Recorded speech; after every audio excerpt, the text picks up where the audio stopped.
আমি হিমন্ত বিশ্ব শৰ্মাক মুখ্যমন্ত্ৰী হিচাপে ভাবোঁ। অসমৰ কথাৰে বতৰে সাহসেৰে ধন টকা পইচাৰে, কাৰণ আমাক বহুত তেওঁ উন্নয়ন কৰিছে। ঘৰ দিছে, অৰুণোদয় দিছে, কৃষকৰ পইচা দিছে, বিভিন্ন কৌশলৰ ল'ৰা ছোৱালীক পঢ়িবৰ কাৰণে পইচা দিছে। আমি তাতকৈ আমাক আৰু একো নালাগে। মুখ্যমন্ত্ৰী হিচাপে আমি সকলোৱে অসমৰ সকলো জনতাই কেৱল এজন মানুহকে বিচাৰে, সেইজনে হৈছে হিমন্ত বিশ্ব শৰ্মা ডাঙৰীয়া। অসম চৰকাৰৰ মাননীয় মুখ্যমন্ত্ৰী ডক্টৰ হিমন্ত বিশ্ব শৰ্মা আৰু মাজুলীৰ বিধায়ক ভুৱন গাম। টাইম এইটৰ বিশেষ অনুষ্ঠান জনতাই কি কয় আমি দেখাই আহিছোঁ। জনতাই কি কয় তেওঁলোকৰ মন্তব্য আমি দেখাই আছোঁ টাইম এইটত। মই বৰ্তমান উপস্থিত আছোঁ মাজুলী সমষ্টিৰ এক ভিতৰুৱা অঞ্চলত মই উপস্থিত আছোঁ। মই দেখাইছোঁ আচলতে মোৰ লগত জনতা আছে, মাজুলী জনতা। আমি টাইম এইটত দেখাই আহিছোঁ জনতাৰ মন্তব্যখিনি। আৰু আছে মোৰ লগত জনতা, মই তেওঁলোকৰ পৰা মন্তব্য ল'বলৈ বিচাৰিম। আচলতে কি ক'ব, আচলতে এইখন চৰকাৰৰ পৰা কেনেধৰণৰ আপোনালোক উপকৃত হৈছে? টাইম এইট আমি আপোনালোকক সেঞ্চৰবাসীৰ তৰফৰ পৰা ধন্যবাদ জনাইছোঁ। আমি চৰকাৰৰ পৰা যি আশা কৰিছোঁ সকলো পাইছোঁ বুলি আমি ইতিমধ্যে ভাবিছোঁ। আমাৰ মাজুলীৰ লগতে আমাৰ অসমৰ যিমানবিলাক জনকল্যাণমূলক আঁচনি হৈছে আৰু সেই গোটেই আঁচনিখিনি আমাৰ ইতিমধ্যে জনসাধাৰণে ভোগ কৰিবলৈ সক্ষম হৈছে। আমি ভাবিছোঁ আহি থকা দিনবোৰতো আমাৰ অসমত পুনৰ বিজেপি চৰকাৰ হ'ব, আমাৰ হিমন্ত বিশ্ব শৰ্মা ডাঙৰীয়া মুখ্যমন্ত্ৰী হ'ব। ঠিক তেনেকৈ আমাৰ মাজুলীবাসী ৰাইজেও এই আহি থকা নিৰ্বাচনত আমাৰ ভাৰতীয় জনতা পাৰ্টীৰ মিত্ৰজোঁটৰ প্ৰাৰ্থী ভুৱন গাম ডাঙৰীয়াকে ভোট দি জয়যুক্ত কৰিব। আৰু আমাৰ মাজুলীবাসীৰ ৰাইজ অতিকৈ সুখী। মাজুলীবাসীৰ ৰাইজে সততে যিখিনি বিচাৰিছে গোটেইখিনি এই চৰকাৰৰ পৰা পাবলৈ সক্ষম হৈছে। মুখ্যমন্ত্ৰী হিচাপে কাক বিচাৰে আচলতে? মুখ্যমন্ত্ৰী হিচাপে আচলতে আমি সেইটো আজি আমি কোৱা কথা মানে সকলোৱে জানে। অসমৰ মুখ্যমন্ত্ৰী হিচাপে আমি সকলোৱে অসমৰ সকলো জনতাই কেৱল এজন মানুহকে বিচাৰে, সেইজনে হৈছে হিমন্ত বিশ্ব শৰ্মা ডাঙৰীয়া। ধন্যবাদ জনাইছোঁ। আচলতে মোৰ লগত আৰু ব্যক্তি আছে। কি ক'ব আচলতে এইখন চৰকাৰে আচলতে যথেষ্টখিনি কাম কৰিছে মাজুলীত, কেনেকুৱা ধৰণৰ আচলতে উপকৃত হৈছে মাজুলীবাসী? আপোনালোকৰ টাইম এইটৰ সকলো কাৰ্যকৰ্তাক ধন্যবাদ জ্ঞাপন কৰিছোঁ। বৃহত্তৰ সেঞ্চৰ অঞ্চলৰ প্ৰায় 14খন গাঁও মিলি আমি অনুসূচিত জাতিৰ লোকসকল বসবাস কৰি আছোঁ।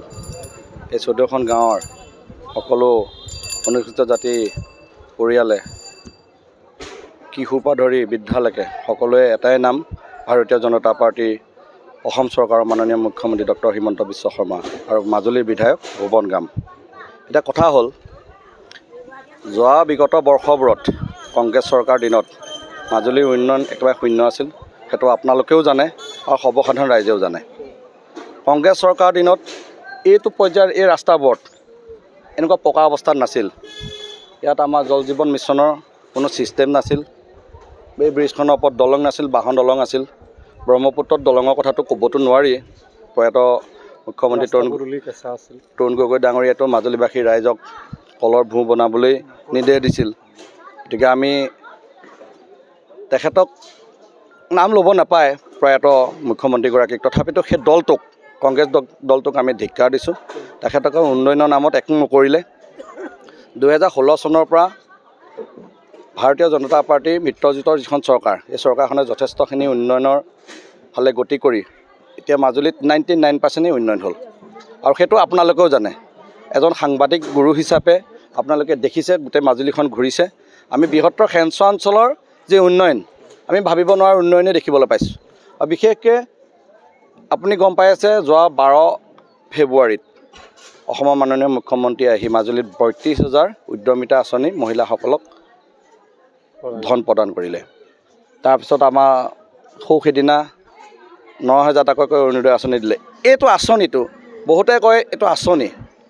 কংগ্ৰেছ চৰকাৰৰ ব্যক্তিসকলে, কংগ্ৰেছ চৰকাৰৰ যিসকল জড়িত, কংগ্ৰেছৰ লগত যিসকল ব্যক্তি আছিল, তেখেতলোকে কয় এইটো আঁচনি দিছে, হিমন্ত বিশ্ব শৰ্মাই আঁচনি দিছে। এইটো আচল আঁচনি নহয়।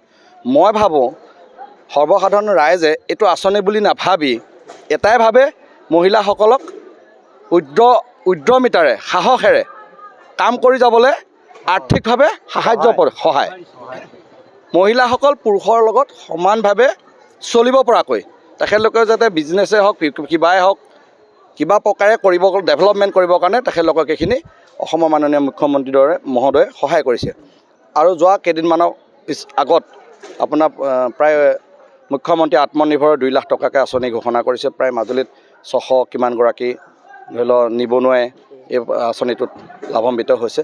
আৰু তেখেতলোকক, সেই নিবনুৱাসকলক স্বাৱলম্বী হ'বৰ কাৰণে মাননীয় মুখ্যমন্ত্ৰী মহোদয়ে এই ব্যৱস্থাটো কৰিছে। আৰু উন্নয়নৰ কথাটো ক'বলৈতো বাকী নাই আৰু। মাজুলীত 99% উন্নয়ন।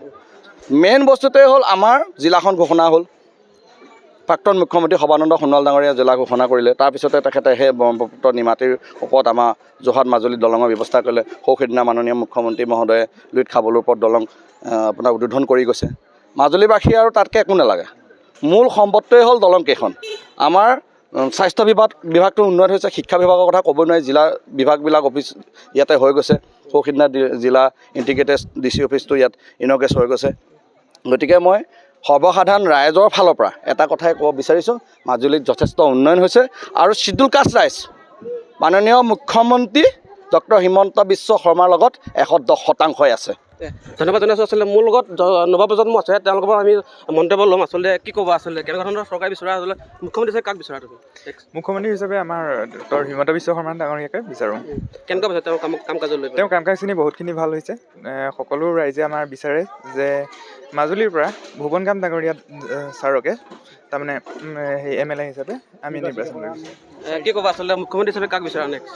ডক্টৰ হিমন্ত বিশ্ব শৰ্মা ডাঙৰীয়াক বিচাৰোঁ। কিমান সন্তুষ্ট আচলতে? আমি 100% সন্তুষ্ট। কাম কাজৰ লৈ পেলাই হয়। কি ক'ব আচলতে? আমি হিমন্ত বিশ্ব শৰ্মাক মুখ্যমন্ত্ৰী হিচাপে ভাবোঁ অসমৰ। আৰু ইতিমধ্যে তেওঁ মুখ্যমন্ত্ৰী হৈ থকা অৱস্থাত আমাৰ গোটেই অসমতে বিভিন্ন কথাই বতৰাই সাহসেৰে ধন টকা পইচাৰে, কাৰণ আমাক বহুত তেওঁ উন্নয়ন কৰিছে। কাৰণ আমি বহুত দুখীয়া শ্ৰেণীৰ মানুহ বা আমাৰ নিচিনাকৈ বহুত দুখীয়া লোক আছে। তেওঁবিলাকক আপোনাৰ ঘৰ দিছে, অৰুণোদয় দিছে, কৃষকৰ পইচা দিছে, বিভিন্ন কৌশলৰ ল'ৰা ছোৱালীক পঢ়িবৰ কাৰণে পইচা দিছে। আমি তাতকৈ আমাক আৰু একো নালাগে।